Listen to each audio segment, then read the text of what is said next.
Welcome to VBC on TV. నేను ప్రసన్న. 2019 ఎన్నికలకు ముందు జగన్మోహన్ రెడ్డి ఉద్యోగులకు ఇచ్చిన హామీలు తుంగలో తొక్కారని YSR Congress party trade union రాష్ట్ర ప్రధాన కార్యదర్శి వివి వామన్రావు విమర్శించారు.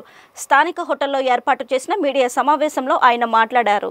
ఉద్యోగ కార్మికుల సంక్షేమమే తన ప్రధాన లక్ష్యమని, వైసీపీ ప్రభుత్వంలో ఉద్యోగులకు ఎటువంటి న్యాయం జరగలేదని, దీనికి కారణంగా తాను వైసీపీ ప్రభుత్వానికి ట్రేడ్ యూనియన్ రాష్ట్ర ప్రధాన కార్యదర్శి పదవికి రాజీనామా చేస్తున్నట్లు వివి వామన్రావు ప్రకటించారు. వారం రోజుల్లో సిపిఎస్ రద్దు చేస్తారని కేంద్రం ప్రకటించిన వెంటనే డిఏ ఎఫెక్ట్ ఉద్యోగులు అడగకుండానే ఇన్ టైంలో పీఆర్సీ ప్రకటిస్తామని, ఎంప్లాయీస్ కు మెరుగైన వైద్యం వంటి అనేక హామీలు ఇచ్చారని, తీరా అధికారం చేపట్టాక అమలు చేయకపోవడం దారుణమని అన్నారు. హామీలు అమలు చేయకపోగా ప్రతి నెల 1వ తేదీన ఉద్యోగులకు జీతం, పెన్షన్ వాళ్లకు పెన్షన్ రావడం లేదని వాపోయారు. ఐఆర్ కన్నా ఫిట్మెంట్ తక్కువ అని, ఐఆర్ 27% ఇస్తే ఫిట్మెంట్ 23% ఇచ్చారని, ఈ విధానాన్ని దేశంలో అమలు చేసిన మొదటి రాష్ట్రంగా చెప్పారు. నేను జీవీఎంసీ యూనియన్లో 1987 నుంచి కూడా అందులో నాయకత్వం వహిస్తున్నాను. అయితే మేము ఎప్పుడు కూడా ఉద్యోగుల పక్షపాతిగా ఉద్యోగుల తాలూకు సమస్యల విషయంలోనే మేము పోరాటం చేస్తాం. ఏ ప్రభుత్వం అయితే మాకు ఉద్యోగులకి న్యాయం చేస్తుందో ఆ ప్రభుత్వానికి మేము మద్దతుగా నిలబడతాం. అలాగనే ఆ ప్రభుత్వం నుంచి మా ఉద్యోగులకు కూడా రావాల్సినటువంటి కూడా రప్పించి ఏర్పాటు చేస్తాం.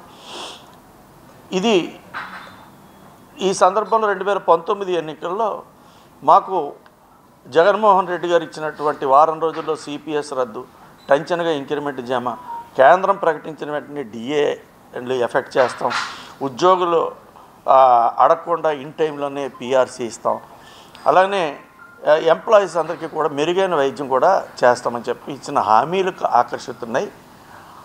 ఒక రకంగా చెప్పాలంటే నాకు 2025 వరకు కూడా నాకు సర్వీస్ ఉన్నప్పటికీ కూడా నేను 2018లో వీఆర్ తీసుకుని బయటకు వచ్చి పార్టీకి ఫుల్ టైం పనిచేశాను.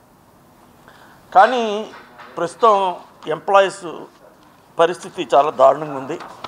ఎందుకంటే 1వ తారీఖున సర్వీస్లో ఉన్న వాళ్ళకి జీతాలు వస్తాయని కానీ, పెన్షనర్లకు పెన్షన్ వస్తుందని కానీ అసలు నమ్మకం లేదు. అలాగనే ఎప్పుడూ లేని విధంగా నాకున్న 40 సంవత్సరాల నా అనుభవంలో ఐఆర్ 27% ఇస్తే ఐఆర్ కన్నా 1% ఎక్కువ ఇవ్వాలి, కానీ ఫిట్మెంట్ మాత్రం ఐఆర్ కన్నా తగ్గించి 23% ఇచ్చారు. 2022 డిసెంబర్ వరకు 21 నెలల పీఆర్సీ బకాయిలు ఇంతవరకు చెల్లించలేదు. అలాగే 2018 జూలై నుంచి ఇప్పటికి రావాల్సిన డిఏ బకాయిలు ఇవ్వలేదు. హెచ్ఆర్ఏ రాజధానిలో ఉన్న వాళ్ళకి 30% హెచ్ఆర్ఏని తగ్గించి 24% చేశారు, అంటే అది కూడా తగ్గించారు. అలాగనే జిల్లా క్వార్టర్స్లో ఉన్నటువంటి వాళ్ళకి 20% హెచ్ఆర్ఏ ఇవ్వాల్సిన దాన్ని 20 నుంచి 16 చేశారు పీఆర్సీ. సిపిఎస్ రద్దు కుదరదని చెప్పారు.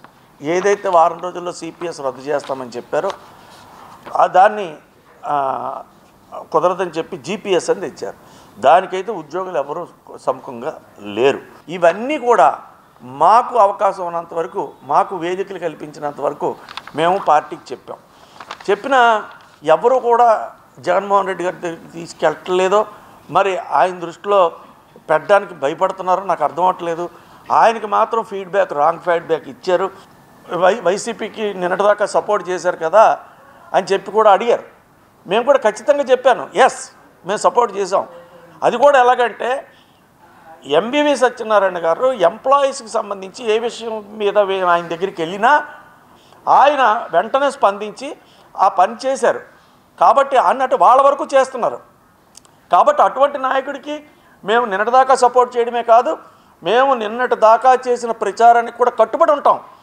ఈస్ట్ కాన్స్టిట్యున్సీ వరకు మాత్రం ఖచ్చితంగా మేము ఉంటాం. అలాగే ఏ నాయకుడైనా సరే ఎంప్లాయీస్కి చేస్తే ఆ నాయకుడికి వ్యక్తిగతంగా సపోర్ట్ చేస్తాం. కానీ ప్రభుత్వ పరంగా రావాల్సిందన్న దాని మీద మీరు ఒత్తిడి తీసుకొచ్చి కనీసం ఎన్నికల టైంలోనైనా సరే మీరు ఎంప్లాయీస్కి ఏమీ చేయలేకపోతున్నందుకు అసలు మీరు పదవిలో ఉండడానికి అనర్హులు అంటే నిజమే అని చెప్పి భావించి వైఎస్ఆర్సీపీ పార్టీకి, అలాగనే YSR trade union state general secretary పదవికి కూడా రెండింటికి కూడా నేను రాజీనామా చేస్తున్నాను. నేను ఏ పార్టీకి ఇంకా నిర్ణయం తీసుకోలేదు. ఎందుకంటే నాకు చాలా క్యాడర్ ఉంది.